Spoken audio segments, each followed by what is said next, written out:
gente, bem-vindos para mais um vídeo. Estou aqui de novo com Débora Magri, que está ajudando muito e falando, contribuindo muito, né, nessas análises psicológicas e nutricionais. Acho que está ficando muito interessante os vídeos. Com certeza. E a gente hoje vai falar sobre um tema, né, que é um tema muito recorrente no consultório, né, entre amigos. A gente tá vivendo muito isso porque a gente vive realmente uma demanda muito exigente hoje. Com certeza. E é natural a ansiedade.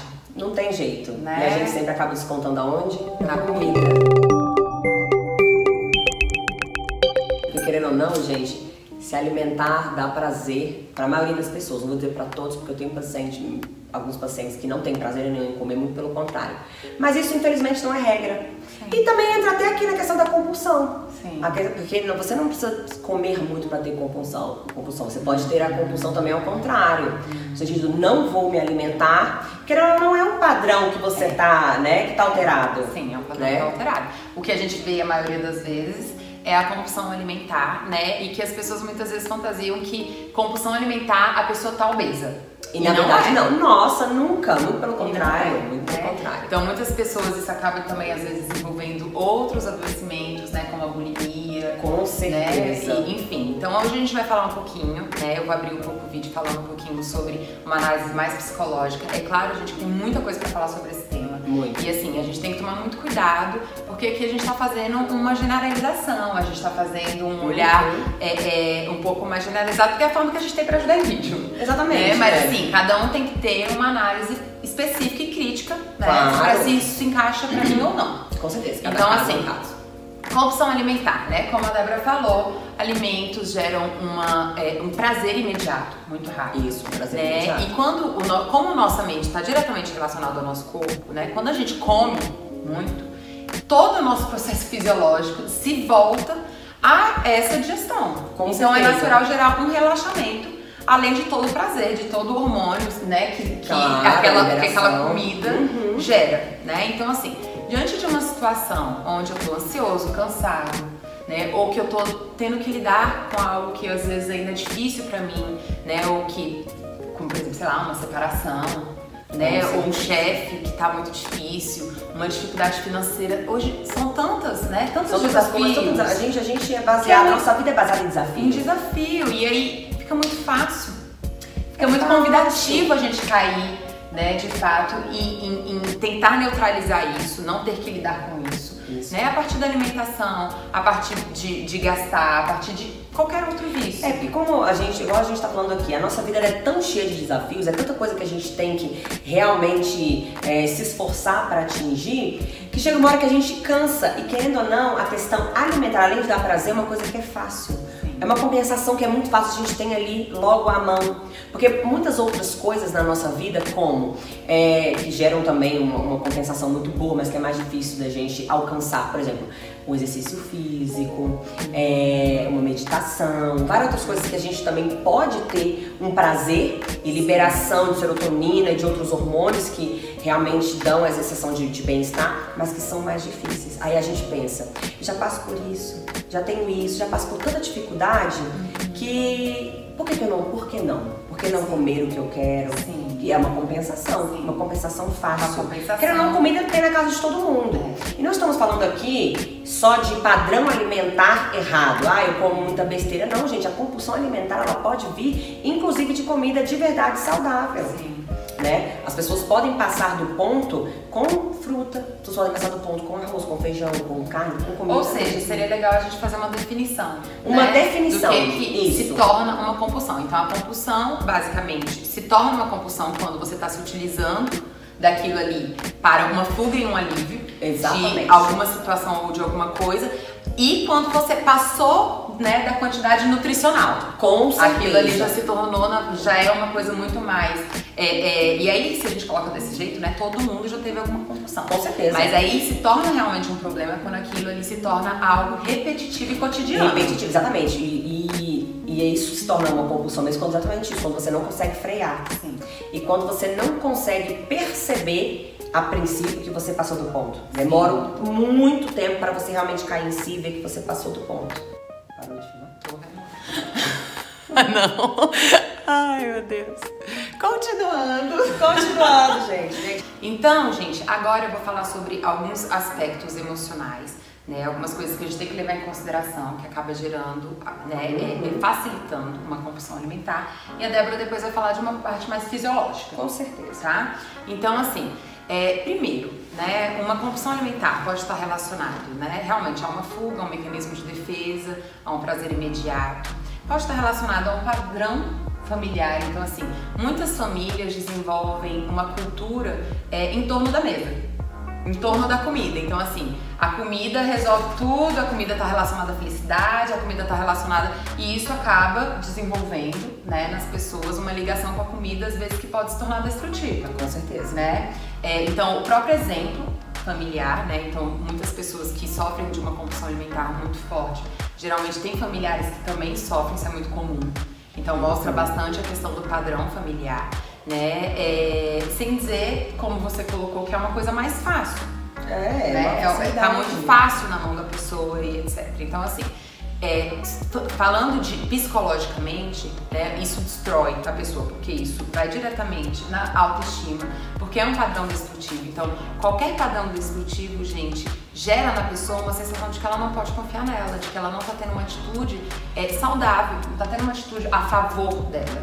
E, veja, vira uma bola de neve, porque eu já tô comendo porque eu tenho uma dificuldade de lidar com alguma coisa, etc. Depois que eu como, eu me sinto ainda pior, porque aí eu sinto que eu sou uma pessoa destrutiva, que eu sinto que eu não posso confiar em mim, ou seja, vai alimentando uma baixa autoestima. E isso vai virando uma bola de neve. Então, eu vou querendo cada vez me aliviar mais desse sofrimento e me gerando mais sofrimento, né? Então, assim, psicologicamente, é um disfarce, né? A gente não adianta, porque a gente vai acordar no dia seguinte pior, né? Com dois problemas, né? Que é o problema da compulsão e o problema que deu origem a isso. Então, assim, muito importante a gente buscar ajuda, a gente questionar. Qualquer coisa destrutiva na nossa vida, qualquer padrão destrutivo, seja alimentar ou de qualquer outra coisa interna, como por exemplo pensamentos, tem muitos pensamentos negativos, destrutivos, isso tá denunciando, gente, algo que eu não tô conseguindo resolver. Isso. E que aí eu de fato tô precisando de ajuda. E aí, óbvio, que eu imagino o quanto que isso nutre dentro da nutrição, da fisiologia da pessoa, o quanto que isso é destrutivo. Isso, é interessante você falar isso, porque as pessoas veem muito a compulsão só pelo lado do psicológico, que a gente sabe que está totalmente ligado. Mas eu vou falar um pouquinho sobre o que isso causa no corpo, fora da questão psicológica de tirar do eixo, que aí você vai desandando cada vez mais. Mas se uma pessoa que ela tem uma compulsão alimentar, o que ela causa no organismo dela? Ela acaba atrapalhando todo o processo fisiológico que deveria ser uma coisa tranquila e natural. Exemplo, primeira coisa, uma pessoa que tem compulsão, ela é uma pessoa que come muito. Aqui não estamos falando do tipo de alimento. Se é ruim, se é bom, se é comida de verdade, se é produto industrializado.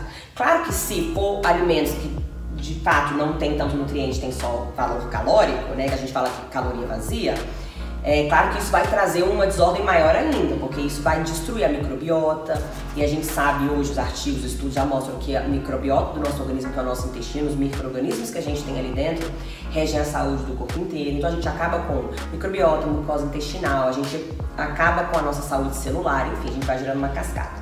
Mas mesmo quando você come até num padrão ok, mas você tem uma compulsão alimentar e come demais, vou falar uma das coisas, porque assim, é lógico que você ganha peso, quando você tem um excesso de peso, você já tem mais predisposição a ter doenças como diabetes, hipertensão, e realmente fazer aquilo que a gente chama de síndrome metabólica, que é um processo de desordens e que fazem o ser humano ficar doente. Mas, por exemplo, uma pessoa que come muito, ela libera muita insulina. E isso é muito ruim, porque a liberação de insulina em excesso é o mal do século. Inclusive, Alzheimer, tem muitos artigos que chamam Alzheimer como diabetes tipo 3, que um dos fatores, claro que são vários fatores, mas um dos fatores que os artigos mostram é que pessoas que têm Alzheimer, geralmente foram pessoas que liberaram muita insulina ao longo da vida, né? E então, assim, isso é muito complicado, porque eu vou falar de um aspecto que é muito importante que as pessoas não sabem. E que eu acho que tá totalmente ligado. Que eu acho maravilhoso. Não, e é bom porque eu acho que vai ser uma coisa que as pessoas não imaginam. Geralmente quem tem compulsão come muito quando? À noite. As pessoas trabalham, então assim, estão ocupadas com o tempo durante o dia, chegando em casa quando elas realmente sentam e param pra pensar nos problemas, nas angústias e começa a comer, liga muito descanso com comida. Muito, muito. E aí é que diz, À noite, a gente fala que comer à noite em grandes quantidades não é tão bom, gente, não é só por conta de excesso de peso ou ganhar peso. Da barriga não dá, engorda, gente, é muito mais além do que isso. Por quê? O interessante, claro que cada caso é um caso, mas a gente tá falando aqui no geral. O interessante de forma geral seria a gente comer no máximo até 2 horas antes de dormir. Por que isso seria interessante? Lembrando, gente, que isso não é um padrão, que a gente tem em cada caso é um caso. Mas, de forma geral, é interessante porque não é porque você vai engordar, é porque quando você vai dormir, o corpo ele tem que trabalhar para produzir e liberar melatonina no seu organismo. Porque a melatonina é muito mais do que as pessoas falam, a melatonina é só pro sono, gente. A melatonina, ela é importante durante o nosso sono, porque é durante o nosso sono, durante a liberação de melatonina e produção de melatonina, que o corpo vai pegar e vai, como diz assim, fazer o arranjo de todos os outros hormônios, como progesterona, testosterona, estradiol, LH, TSH, vários tipos de hormônio são, digamos assim, ajeitados à noite no período do sono. Aí você pega, se enche de comida à noite e vai dormir. O corpo para tudo para produzir insulina. E não é a hora de produzir insulina, gente, ele tem que estar produzindo melatonina para poder fazer o rearranjo hormonal no seu organismo. E aí você para tudo para poder liberar a insulina. E aí a melatonina fica onde? Aí a pessoa tem desordem hormonal, a pessoa começa a ter problema de tudo quanto é lugar e não sabe de onde. E pode ser isso, uma liberação de insulina que além de ser em excesso, em horário onde a melatonina deveria estar fazendo efeito. Esse é um dos aspectos. Que é responsável pela regeneração e pelo descanso. Isso, pelo descanso, com certeza. O seu corpo descansa, ele se regenera e se rearranja muito durante o sono. Por isso que o sono é importante. E olha como é interessante isso que você está falando, Débora, porque o nosso corpo, né, enquanto energia vital, né, tem tudo a ver com o nosso psicológico. Então o que acontece? A pessoa já acorda mais cansada. Com certeza. Né, já acorda com menos energia. Isso junto com seus sofrimentos psicológicos, né, atrapalha ainda mais. Isso. Né? Ou seja, isso vai virando emocionalmente e fisiologicamente uma bola de neve. Não, exatamente. Até eu, como trabalho com fertilidade, a gente até falou já nos outros vídeos, eu sempre falo para os meus casais tentantes, gente, quem quer engravidar tem que dormir. As pessoas falam, mas por que tem que dormir? Eu falo, gente, a gente tem que ter um sono muito bom. Porque a gente tem um eixo chamado eixo hipotálamo, hipófise gonadal. Que, de modo geral, a gente pode falar eixo hipotálamo gonadal. Que é um eixo muito importante, que é justamente isso que eu falei, que é ativado pela melatonina, que nada mais é do que esse eixo, quando você dorme bem e tem todo o processo da melatonina do jeito que tem que ter, você consegue ter esse rearranjo hormonal e consegue produzir progesterona, estradiol, testosterona do jeito que deveria ser. E aí a pessoa não dorme, a pessoa destrói todo esse eixo hipotálamo gonadal que está totalmente ligado à fertilidade, porque sem o hormônio para você produzir, que são os hormônios importantes, esses hormônios como testosterona e progesterona, são eles que fazem a produção do óvulo e do espermatozoide adequado. Então se você não tem a base, consequentemente lá na frente você não vai ter o que você deveria ter funcionando adequadamente. E aí é que eu digo, a compulsão alimentar, ela te traz muito mais malefício do que simplesmente estar gordo. Gente, tá gordo é um dos... Eu digo assim, que é uma do mínimo da consequência. O seu corpo já está ali de excesso de peso, mas isso é o mínimo. O que você tem que ver, o mal que faz o rearranjo dentro. Se as pessoas soubessem que vários problemas hormonais delas vêm por conta disso, de comer demais à noite. E as pessoas têm medo só do peso. O peso é o menos, porque quando a gente começa a ter uma alimentação bacana, a gente começa a melhorar esses padrões, o peso vem como consequência. A gente não precisa nem focar nisso, emagrecimento e a melhora do corpo, esteticamente falando, ela vem como consequência. Então é isso que as pessoas têm que entender, que a compulsão alimentar ela leva a desordens muito mais profundas do que só ganho de peso. Né? Emocional e fisiologicamente. E outra coisa, nossa, agora que me deu aqui um start, que você falou do emocional e fisicamente, além de você ter uma má alimentação e você destrói a microbiota intestinal, o emocional também destrói a microbiota intestinal. E você sabia que 80-90% da serotonina produzida no organismo, que a gente tem no organismo, é produzida no intestino. E aí, quando você tem esse desarranjo, intestinal, da microbiota, você consequentemente está muito mais propício a depressão, por exemplo. E a depressão é um fator que leva à compulsão. Sim. E simplesmente porque você não está com a microbiota legal, você não se alimenta legal, você não cuida, e seu intestino não consegue produzir serotonina adequadamente. Gente, 90%, 80-90% é coisa demais. Ou seja, o intestino é o órgão que rege a felicidade. Olha, então cuide bem, gente. Cuide bem. É muito mais além que peso, gente. Ótima dica, ótima informação. Muito importante. Então, assim, esses aspectos fisiológicos junto a esses aspectos emocionais, né, realmente vai gerando uma prisão. É uma prisão, a pessoa fica, é uma bola de neve. A pessoa fica presa num círculo que às vezes parece sem fim, mas que não é sem fim, gente. Não é. E aí eu acho que se você de alguma forma se identificou, né, com esse vídeo, se você já sofre de uma compulsão mais grave, importantíssimo, né, buscar ajuda, né, ver o que é isso, né, você vai precisar fazer de fato um trabalho conjunto entre a nutrição, entre o psicológico, às vezes em algumas situações mais graves também com o psiquiatra. Isso, às vezes até com endocrinologista, se você tiver um desarranjo hormonal que o médico precisa ser ali, talvez. Isso, é um trabalho conjunto, com certeza, é um trabalho conjunto. O importante é entender que a gente não chega nisso do nada.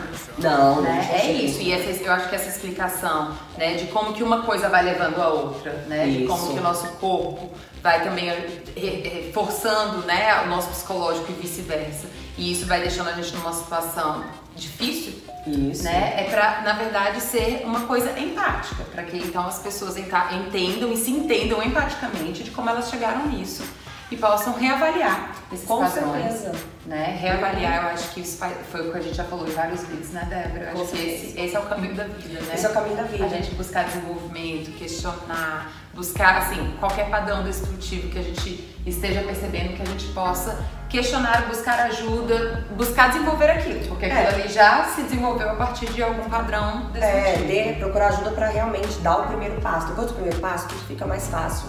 E olha que loucura que eu tô aqui pensando também, olha gente, como a microbiota é importantíssima.